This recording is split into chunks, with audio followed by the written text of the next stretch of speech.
Manyara na Mwenge wa Uhuru. Yes.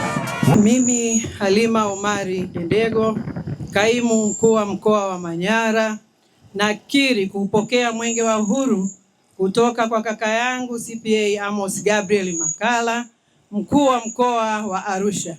Ni kuahidi ndani ya Manyara mwenge huu utaendelea kuwa salama, tutaukimbiza kwa amani, ujumbe utafika kwa wananchi, mwenge utaendelea kuwaka, kumeremeta na kuangaza Manyara yote, na nikuhakikishie wakimbiza mwenge wote wa uhuru kitaifa watakuwa salama mpaka pale watakapoenda kukabidhiwa mkoa wa Singida.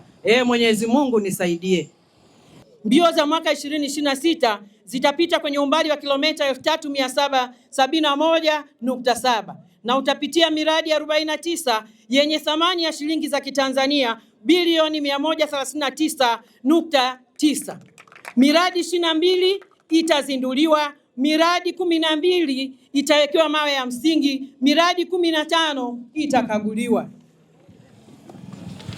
Uchangiaji wa miradi nguvu za wananchi milioni 227.4 sawa na 0.16%. Mapato ya ndani ya halmashauri milioni 663.9 sawa na 0.48%. Serikali kuu bilioni 68.6 sawa na 49%. Wadau wa maendeleo bilioni 70 sawa na 49.9.